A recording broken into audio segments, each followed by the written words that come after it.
जिसमें आज के प्रौढ़ शोधकर्ता के रूप में डॉक्टर सुरेंद्र पाठक भैया को हम मंच पर बुलाना चाहेंगे।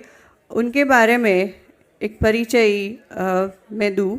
Doctor Surendra Pathak ji M.Tech, M.J, M.C, PhD वसुधैव कुटुंबकम पुस्तक परियोजना के सलाहकार और प्रधान अन्वेषक शैक्षणिक जगत में अत्यंत सम्मानित व्यक्ति है।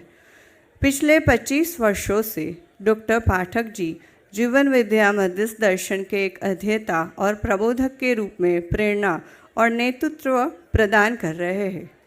अपने 30 वर्षों के प्रतिष्ठित शैक्षिक करियर में उन्होंने LG यूनिवर्सिटी अहमदाबाद, गुजरात विद्यापीठ अहमदाबाद और काफ़ी सारी डीम्ड यूनिवर्सिटियों में एक अतिथि प्रोफेसर और फैकल्टी के सदस्य के रूप में अपनी सेवा दी है। साथ ही वे एक्जिस्टेंशियल हार्मनी अनुसंधान परियोजनाओं के परियोजना निर्देशक भी रहे हैं और कई महत्वपूर्ण शैक्षणिक पदों जैसे अनुसंधान निर्देशक और समाज विज्ञान के डीन के रूप में उन्होंने कार्य किया है। शिक्षा में उनके योगदान के लिए उन्हें कई राष्ट्रीय और अंतर्राष्ट्रीय संस्थानों और संगठनों द्वारा सम्मानित किया गया है और वे अनेक सम्मेलनों और सेमिनारों में अध्यक्ष और मुख्य वक्ता के रूप में भाग ले चुके हैं। तो मैं आमंत्रित करना चाहूँगी डॉक्टर सुरेंद्र पाठक जी को। सुरेंद्र पाठक जी।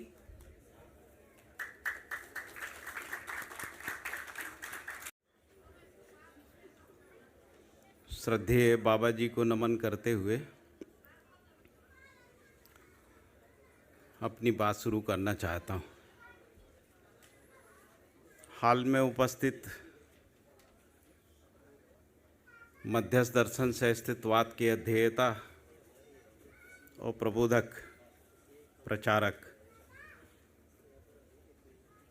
और उसमें निष्ठान्वित जो जन समूह मेरे समक्ष उपस्थित है, मैं उनको नमन करता हूँ।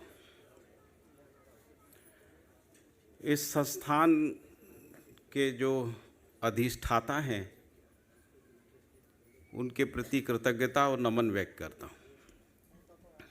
अभी हम लोग पिछले सत्र में धर्म और संविधान के बारे में बात कर रहे थे।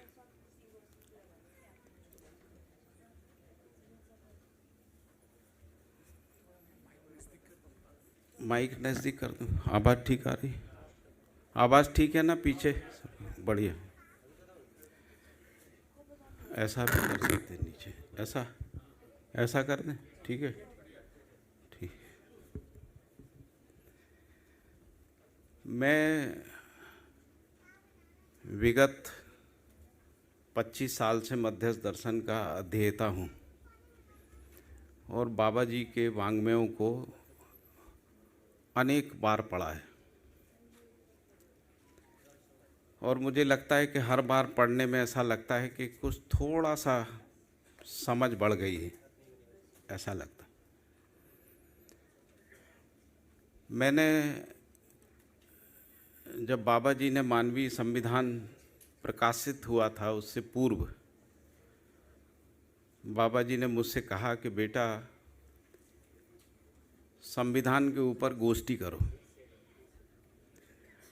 और मैं आऊँगा उसमें, और उसमें जजों को बुलाओ, वकीलों को बुलाओ, जो रिटायर्ड अधिकारी लोग हैं उनको बुलाइए और जो लॉ के प्रोफेसर्स हैं उनको बुलाइए। हम थोड़ा आवाज़ सुनना चाहता हूँ, उनका आवाज़ संविधान के बारे में, न्याय के बारे में क्या है उसको हम सुनना चाहता हूँ।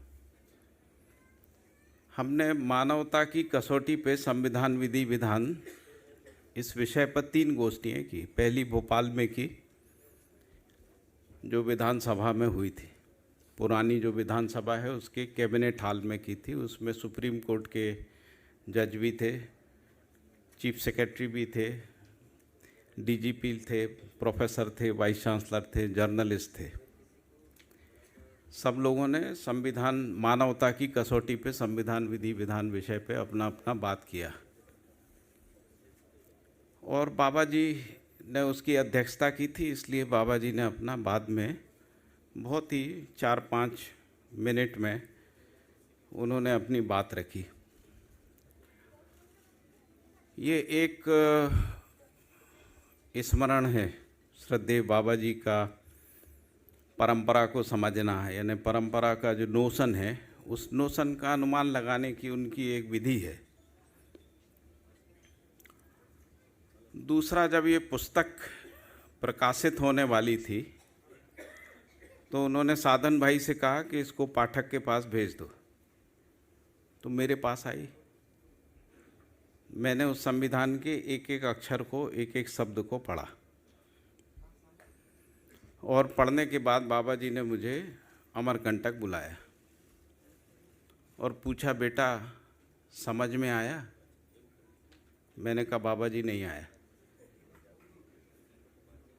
लेकिन क्योंकि हम लोग पत्रकार थे, पत्रकारिता पढ़ाते थे, तो एक धारणा रहती है कि पत्रकार लोग हिंदी तो कम से कम ठीक से लिखते होंगे, है ना, हिंदी का पत्रकार है तो बाबा जी ने शायद उसी दृष्टिकोण से मुझे पुस्तक भेजी होगी। कोई मात्रा की गलती, प्रूफ की गलती, कंटेंट को तो मैं समझने की ताकत मेरे अंदर नहीं थी, ईमानदारी की जो बात है। लेकिन क्योंकि मैं वेदांत का भी अध्येता रहा बचपन से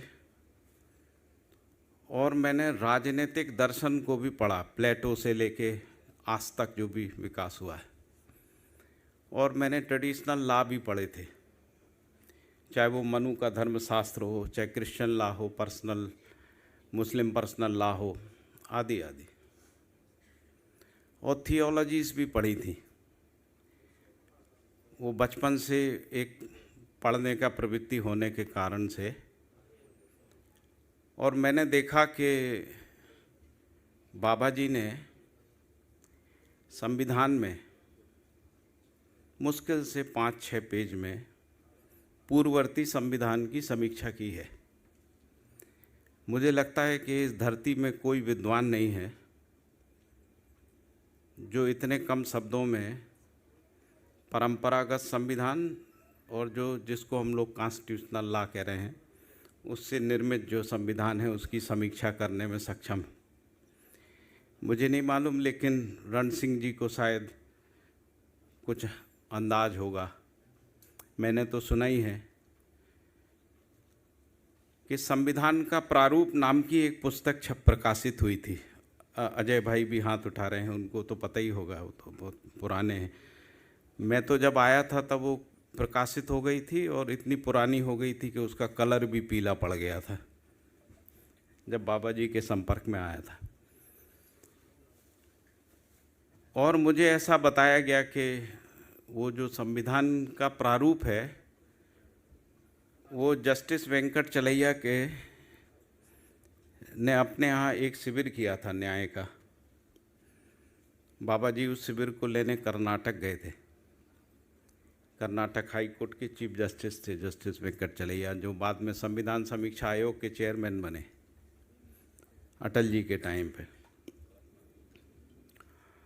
और वो प्रारूप जो है बाबा जी के साथ विचार विमर्श करने के बाद जस्टिस वेंकट चलैया ने तैयार किया था। लेकिन बाबा जी का ही उसमें मूल अनुसंधान है, जस्टिस वेंकट चलैया का इसमें कोई बहुत मतलब अनुसंधान के दृष्टिकोण से कोई उसमें कंट्रीब्यूशन नहीं, लेकिन उनकी जानकारी में था। तो श्रद्धेय बाबा जी ने उनसे कहा कि इसको राष्ट्रपति महोदय को भेंट कर दें। उस समय तत्कालीन जो राष्ट्रपति थे वो शंकर दयाल शर्मा थे। शंकर दयाल शर्मा मध्य प्रदेश के हिंदी भाषी क्षेत्र के, और ये संविधान, मानवीय संविधान का प्रारूप जो है वो हिंदी में बना था।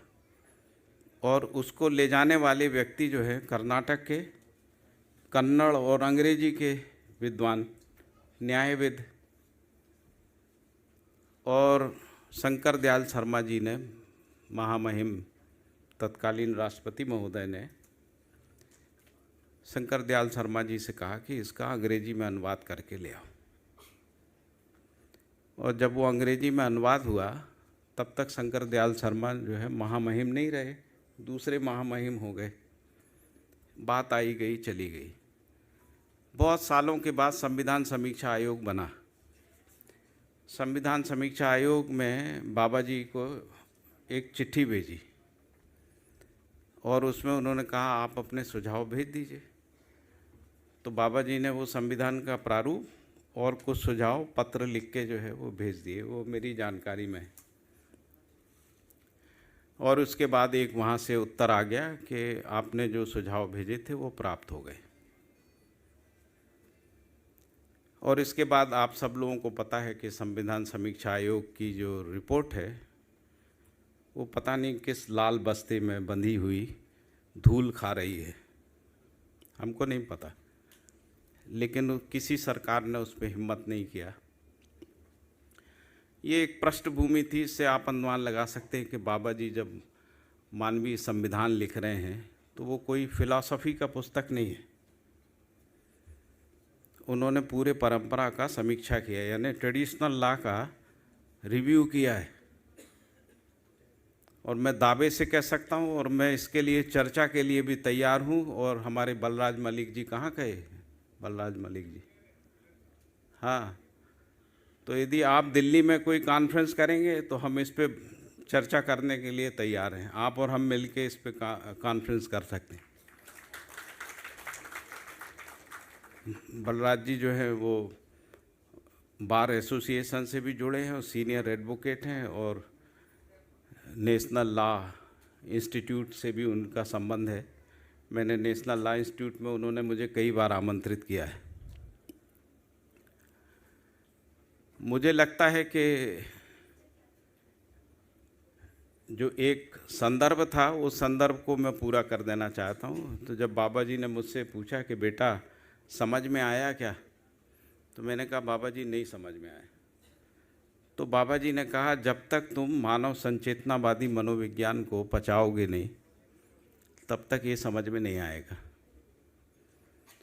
और उसके बाद मैंने मानव संचेतनावादी मनोविज्ञान को कम से कम 20 बार पढ़ा होगा, कम से कम। और मुझे लगता है कि आप सब लोगों को तो और भी 25, 30, 40 बार पढ़ना चाहिए। देखिए, जीवन तो अनंत यात्रा है। हम इस धरती पे यात्रा करते करते यहाँ तक आ गए, और धरती का जो भी हाल है वो सब पता ही है। सभी लोग, हमारे वरिष्ठ जो वक्तागण हैं, उन्होंने सबने धरती का तस्वीर प्रस्तुत किया है। यदि हमारे पढ़ने से ये जो 14 किताबें हैं, यदि 100 बार पढ़ते हैं तो 1400 हो गए, 1400 बार पढ़ना।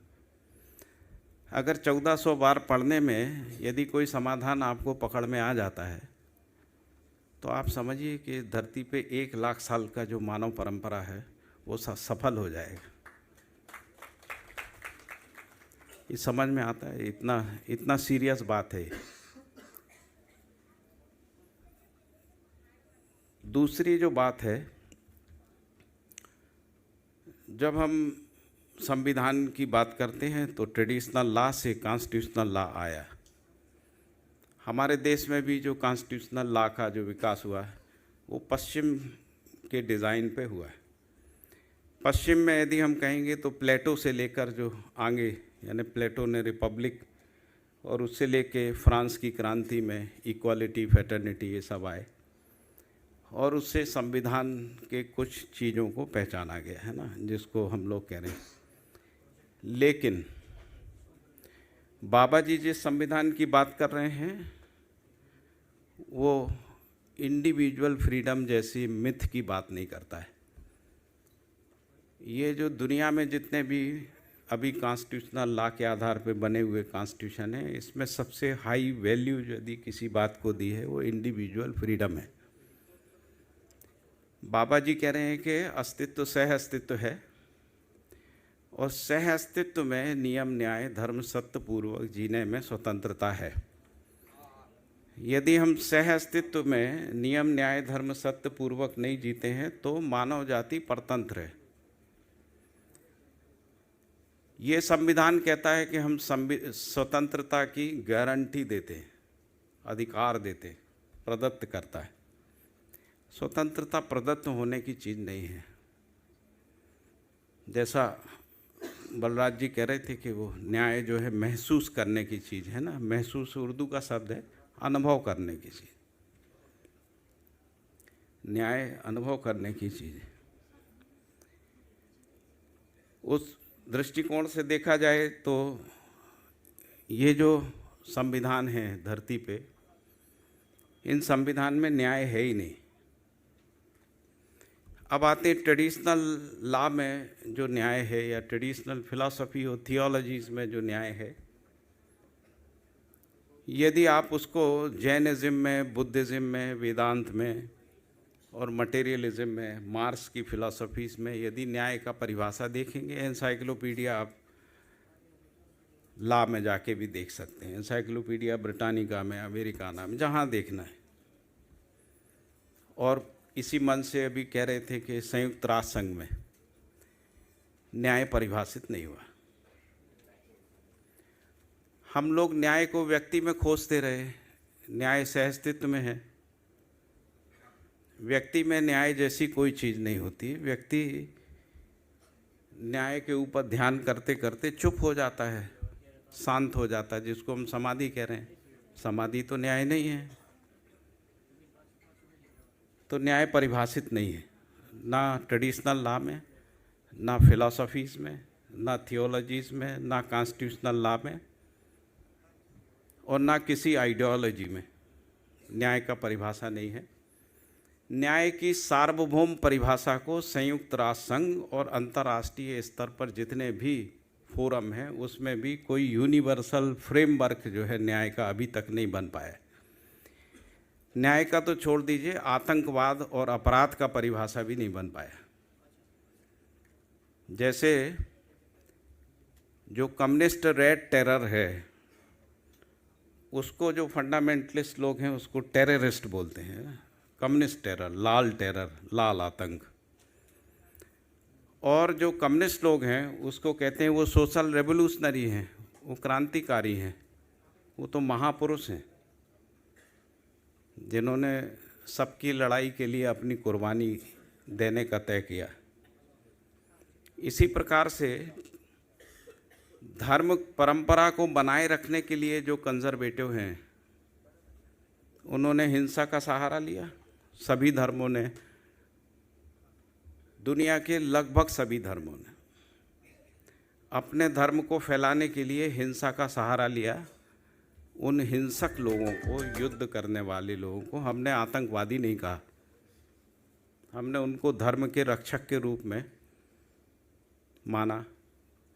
हमारी जो परंपरा है वो उनको हथियार सिखाती है, हथियार चलाना सिखाती है, क्योंकि वो धर्म के रक्षक हैं।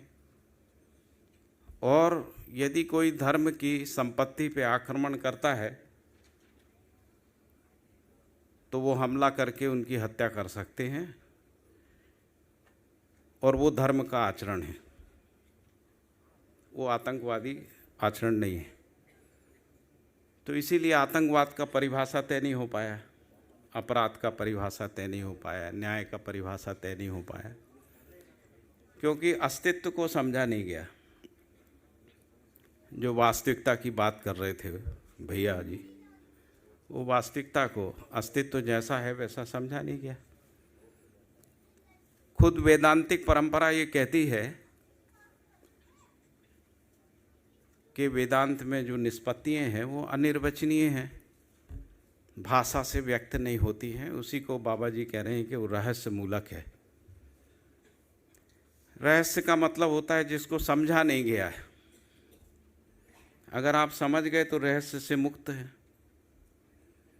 जब परंपरा खुद ही स्वीकार कर रही है कि इसको समझा नहीं जा सकता है, व्यक्त नहीं किया जा सकता है, वचनों में, शब्दों से व्यक्त नहीं होता है, भगवत गीता में थोड़ा सा इज्जत रखते हुए भगवान ने ये कह दिया, श्री कृष्ण ने, कि मेरी इच्छा से समझ सकते। प्रभु की इच्छा पता नहीं कब होगी मानव जाति के ऊपर, अभी तक तो हुई नहीं। यदि प्रभु की इच्छा से मानव जाति न्याय को समझ गई होती तो न्याय का परंपरा बन जाता, शिक्षा में आ जाती, परंपरा में आ जाती, व्यवस्था में आ जाती। वो आई नहीं। तो भगवत गीता में जो लिखा है वो केवल आश्वासन है बस। एक कोई भगवान नाम की कोई अदृश्य अव्यक्त सत्ता है जिसके बारे में कोई स्पष्टीकरण नहीं है, वो है भी या नहीं है। एक प्रतीक है, एक सिंबल है, सिंबोलाइज किया गया है ना। तो मुझे जब मेरा समय ख़त्म होगा तो 5 मिनट पहले इशारा कर दीजिए, है ना। मुझे कंक्लूड करने में भी 5 मिनट लगेगा। ठीक है। तो मैं ये कह रहा था कि जो रहस्य में फंसा रहा, क्या क्या रहस्य में रहा, ईश्वर रहस्य में रहा, आत्मा रहस्य में रही, मानव परिभाषित नहीं हुआ। हम लोग व्यक्तिवादी विधि से चले और समुदाय तक पहुँचे। हम व्यक्ति से चले, जैसे जंगल में जब थे तो हम व्यक्तिवादी थे। जो धार्मिक आचार संहिताएं हुई उनसे हम लोग समुदायवादी बन गए। एक समय था कि कम्युनिकेशन के साधन कम थे, तो एक धरती के किसी भूभाग पे एक धर्म को मानने वाले लोग थे, है ना। तो इसलिए वो उस आचार संहिता से गवर्न होते थे। और उस आचार संहिता में जो गवर्न करने की जो चीज़ें थी वो 3 ही चीज़ें थी, भय, आस्था और प्रलोभन। मनु के धर्मशास्त्र का बाबा जी ने बहुत ही सुंदर समीक्षा करी है ना। मुझे लगता है कि ये समीक्षा आपको, इतनी सटीक समीक्षा जो है वो शायद आपको कहीं नहीं मिलेगी। बाबा जी ने कुछ शब्दों में 4 आश्रम, है ना, 4 वर्ण, स्वर्ग नरक, पाप पुण्य, भय आस्था प्रलोभन, है ना, भय आस्था प्रलोभन, इसके आधार पे मनु का धर्मशास्त्र पर समीक्षित कर दिया, जिसको हम लोग ट्रेडिशनल लॉ कह रहे हैं। ट्रेडिशनल लॉ को हम ही लोगों ने, इस धरती के जो मानव हैं, इन्हीं लोगों ने नकार दिया और कॉन्स्टिट्यूशनल लॉ को हम ले आए। और अभी जो लोग ट्रेडिशनल लॉ को बचाए रखना चाहते हैं वही तो युद्ध कर रहे हैं। जो युद्ध इस धरती पे कर रहे हैं वो कौन लोग हैं? जो ट्रेडिशनल लॉ को बचाए रखना चाहते हैं। और इनको मार कौन रहा है? इनको मार रहा है कॉन्स्टिट्यूशनल लॉ से, जिसको हमने एम्पावर किया है, आर्मी को। तो कॉन्स्टिट्यूशनल लॉ जो है और ट्रेडिशनल लॉ का युद्ध ही हमको रिलीजियस वार के रूप में हिस्ट्री में दिखता है। फिर भी हम लोग इसमें तलाश रहे हैं नियम त्रय, न्याय त्रय, पता नहीं क्या तलाश है। या तो हम लोग बाबा जी को पढ़ना नहीं चाहते, हम अपने तरीके से व्याख्या करना चाहते, या हम पढ़ के ठीक से समझने के लिए मनन नहीं कर रहे हैं, विमर्श नहीं कर रहे हैं, डिस्कोर्स नहीं कर रहे हैं, निष्कर्ष नहीं निकाल रहे हैं। अपने निष्कर्षों की खूंटी में बाबा जी का थैला टांग देते हैं, या अपनी खूंटी में बाबा जी का थैला टांगने की कोशिश करते हैं। ये सबके लिए नहीं बोल रहा हूँ मैं। बहुत सारे लोग गहन अध्येता हैं। हमारे अजय भाई इतने साल से गहन अध्येता हैं, बाल मुकुंद भाई हैं, सोम भाई हैं, सब बहुत सारे लोगों ने प्राण लगाए हैं और लगाए हुए हैं। रण सिंह भाई को मतलब लगभग 30-35 साल हो रहा है, 35 साल हो रहा है, 35 साल से लगे हुए हैं। फिर भी हम समझ नहीं पा रहे कि 35 साल पढ़ते पढ़ते हो गया, बूढ़े हो गए। हम तो ये कहने लगे कि भाई अभी हमारी तो चला चली की टाइम आ गया। 25 साल हो गए, आयु 63 हो गई, और कितना बोलेंगे। थोड़ा सा चिल्ला उल्ला लेंगे जब तक थोड़ी सी ताकत है, फिर बाद में लोग ही चुप कर देंगे कि बुड्ढे चुप हो जा, बैठ जा, अपने हो गया, तेरे से नहीं होगा। तो ये सम्मेलन में ये सब बात करने का मूल ये था कि हम लोग, क्योंकि 5 मिनट का पर्ची आ गया है तो इसलिए 5 मिनट में इसको ख़त्म करना है। मुझे तो आप कभी बोलेंगे तो मैं कम से कम 5 घंटे इस विषय पे आबाद बोल सकता हूँ लगातार। और मुझे लगता है कि अभी एक ग्रुप में मानवीय संविधान पे हम लोग चर्चा कर रहे हैं, और शालिनी यहाँ पर पता नहीं है कि नहीं है। शालिनी कहाँ पर है? अच्छा, बैठी हैं कहीं। तो मेरे ख्याल से लगभग 25 घंटे का तो हो ही गया है मानवीय संविधान के ऊपर जो चर्चा है, और मुझे लगता है 250 घंटे कम से कम चलेगा, 250 घंटे तक का। और इसके बावजूद भी मैं बिल्कुल ये नहीं कह सकता हूँ कि 250 घंटे पढ़ने के बाद हम लोग एक एक लाइन पढ़ते हैं, एक एक शब्द पढ़ते हैं, एक एक शब्द का परिभाषा देखते हैं, बाबा जी क्या कहना चाह रहे। पता लगता है कि हम जो सोचे रहते हैं उससे कुछ भिन्न ही चीज़ होती है जो बाबा जी कहना चाहते। इसलिए इसमें समय तो लगेगा अध्ययन में, है ना। इसीलिए जिसको हम चिंतनाभ्यास कह रहे हैं वो अभ्यास तो करना पड़ेगा, है ना। पहले तो समाधान ही होगा, यदि समाधान नहीं होगा तो हम मनमानी तरीके से जिएंगे। हम जो है व्यापार विधि से कोई काम करेंगे और हम कहेंगे कि हम तो उत्पादन कार्य व्यवस्था में भागीदारी कर रहे हैं। हम लाभ हानि की विधि से जो है विनिमय करेंगे और हम कहेंगे कि हम तो व्यवस्था में भागीदारी कर रहे हैं। हमने एक ग्रुप बना लिया है, उस ग्रुप में हम प्रोडक्ट बनाते हैं, आपस में बेचते हैं। मानसिकता में लाभ नहीं है लेकिन हम बेचते हैं। इसका मतलब है कि हम सह अस्तित्व में संबंध को पहचान ही नहीं पाए, परिवार बने ही नहीं। समझदार लोगों का परिवार, बाबा जी वंशानुगत जो वंशानुसंगीय परिवार है उसको परिवार कह ही नहीं रहे। वंश के आधार पे जो परिवार है वो परिवार नहीं है, एक गठन है। उस गठन को समझने जाएंगे तो उस गठन के मूल में कुछ और ही कारक तत्व हैं। भोग हो सकता है, सुरक्षा हो सकती है,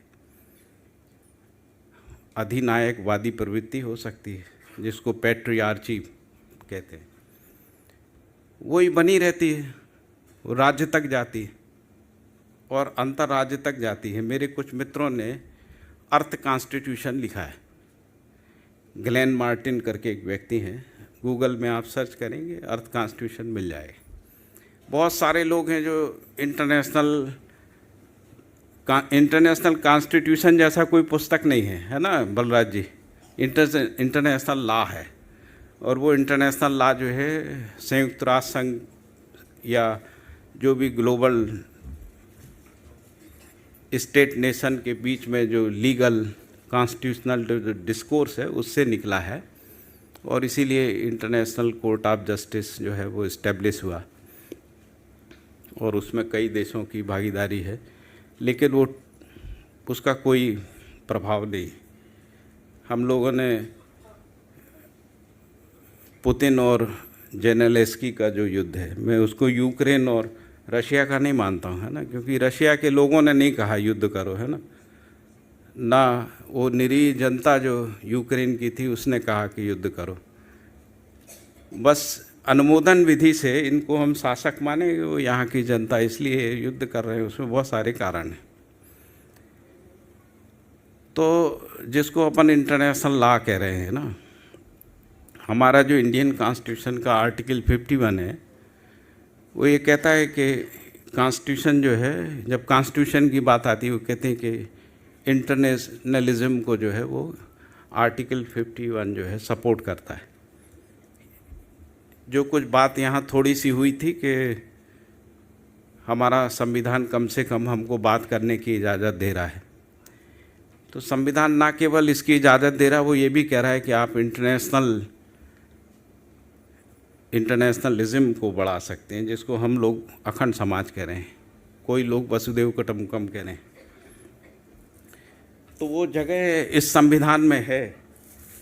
मैंने पिछले 1 साल में एक किताब लिखी है, वसुदेव कुटुंबकम के ऊपर है। इसमें मैंने जो बाबा जी का फ्रेमवर्क है उसको अप्लाई किया। मैं आप सब लोगों के बीच में बोल रहा हूँ, मैं इसका प्रिंसिपल इन्वेस्टिगेटर हूँ और इसके प्रीफेस में भी मैंने लिखा है कि बाबा जी से प्रेरणा लेके लिखा है ना। बाबा जी ने 2 बातें बोली थी। मैं ये किताब क्यों दिखा रहा हूँ, क्योंकि संविधान से की बात है इसलिए, और इसके बाद मैं अपनी बात ख़त्म करूँगा क्योंकि अभी समय का मर्यादा है, बाकी सत्र भी संचालित होना है। तो बाबा जी ने ये कहा, या तो सब धर्मों में जो यूनिवर्सल है, सिमिलर है, उसको निकाल के एक बना लो, या फिर हमने प्रस्ताव दिया है उसको समझ लो, उसको अपना लो। तो मैंने इसमें दोनों बातें करी। तो जो इसको हम लोग वसुदेव कुटुंबकम कहते हैं, अखंड समाज कहते हैं, या वन फैमिली कह रहे हैं, या यूनिवर्सल ब्रदरहुड कह रहे हैं, जिसको सहअस्तित्व कह रहे हैं, इसकी यूनिवर्सलिटी को आइडेंटिफाई करने का प्रयास किया, जिसको हमने कहा ये फिलॉसफिकल फ्रेमवर्क है। और आप सब लोगों के लिए बहुत उत्सव की बात हो सकती है कि ये फिलॉसफिकल फ्रेमवर्क बाबा जी ने दे दिया मानव जाति के लिए। बाबा जी जो है, यदि आप बाबा जी के वाङ्मय को देखेंगे, दर्शन, वासा, संविधान और उनकी व्यवस्थाओं को देखेंगे, तो बाबा जी से जो अभिव्यक्त हो रहा है वो व्यक्ति नहीं है, वो परिवार भी नहीं है, वो समुदाय भी नहीं है। वो ब्राह्मण थे, ब्राह्मण नहीं अभिव्यक्त हो रहा है, हिंदू अभिव्यक्त नहीं हो रहा है, भारतीय अभिव्यक्त नहीं हो रहा है। बाबा जी से जो चेतना अभिव्यक्त हो रही है वो अखंड समाज सार्वभौम व्यवस्था है, वही संप्रेषित हो रहा है जो उनसे अभिव्यक्त हुआ, जिसको उन्होंने दर्शनवाद शास्त्र संविधान में लिखा है, वही संप्रेषित हुआ और वही प्रकाशित हो रहा है। भ्रम का कोई प्रकाशन नहीं होता है, प्रकाशन जब भी होगा तो वो यथार्थता का ही होता है। दूसरी बात है कि मेरा तो एक सुझाव है, मैं सुझाव दे सकता हूँ केवल। अध्ययन करना तो सबके सामूहिक जिम्मेदारी है, क्योंकि मैं एक अध्येता हूँ, इसलिए अध्येता होने के नाते सुझाव दे सकता हूँ।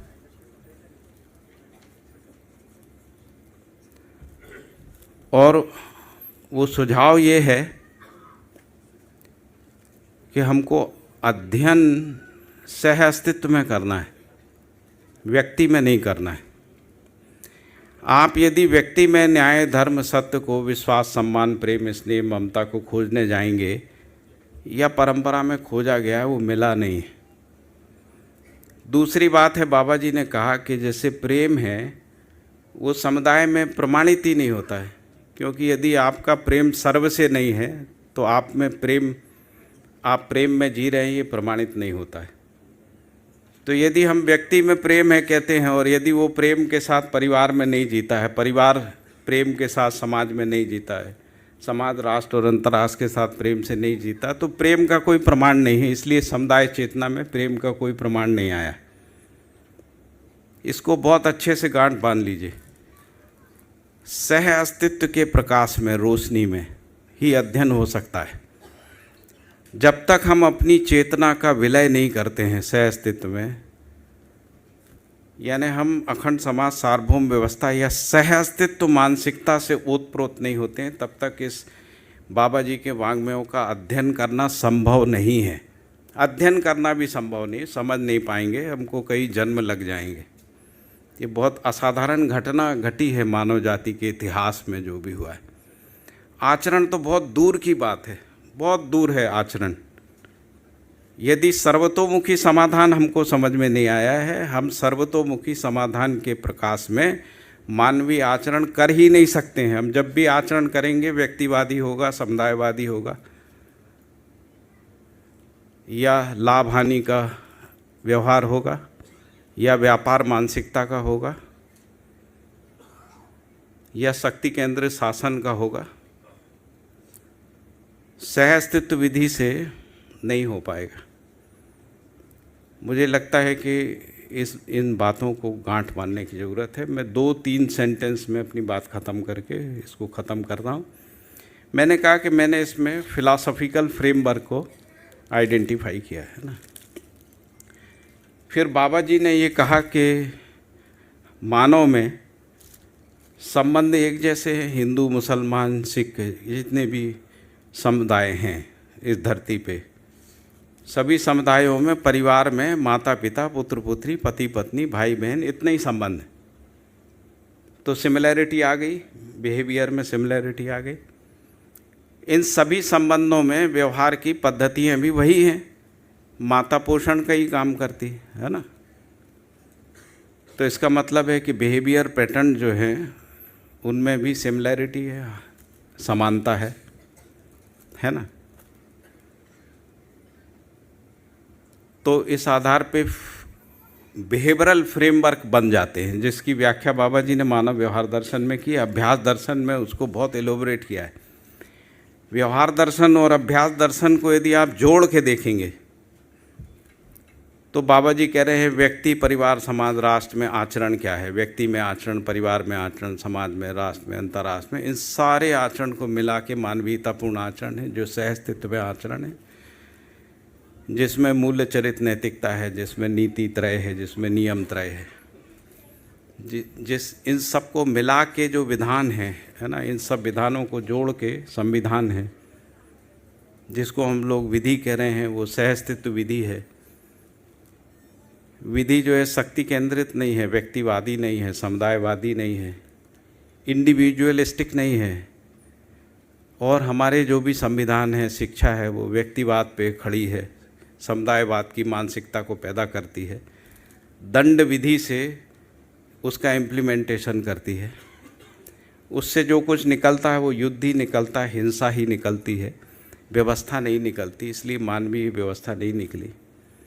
मैंने इसमें तीसरा काम किया है कि मैंने इथिकल फ्रेमवर्क बनाए, जो यूनिवर्सल सिमिलर इथिकल फ्रेमवर्क हैं, social, political, economic, legal, digital, educational. इतने फ्रेमवर्क हमने यूनिवर्सलिटी के आधार पे, और उसका इस फ्रेमवर्क तक पहुंचने के लिए हमको मध्यस्थ दर्शन सहअस्तित्ववाद से ही सहायता मिली। और इसके बाद फिर सिस्टम की बात की। सिस्टम के बाद हमने रिकमेंडेशन दी हैं स्टेट नेशन को, यूएन को, है ना, और G20 को रिकमेंडेशन की, फिर वे फॉरवर्ड किया। ये हमने काम किया। और ये काम इसलिए हो पाया क्योंकि बाबा जी ने जिस तरीके से फ्रेमवर्क दिए हैं वो अद्भुत है। और अभी उनमें से श्री राम भाई यहाँ हैं तो नहीं, दिख नहीं रहे, लेकिन श्री राम भाई ने बाबा जी की सारी डायरियाँ अपलोड कर दी है ना। तो अभी आप देखेंगे कि जिस तरीके से हम व्यक्तिवादी तरीके से लोगों को जीवन क्रियाएं और आचरण को समझा रहे हैं, उन्हीं जीवन क्रियाओं को जब हम पूरी मानव जाति में सार्वभौमिकता में देखते हैं, वो फ्रेमवर्क बाबा जी ने जो अप्रकाशित हैं, अभी मैंने उसके कुछ चार्ट बना के 110 के आसपास चार्ट मैंने बनाया। बाबा जी ने जो चार्ट बनाए वो लगभग 700-800 हैं, 700 जो अप्रकाशित हैं, वो फ्रेमवर्क दिए हैं।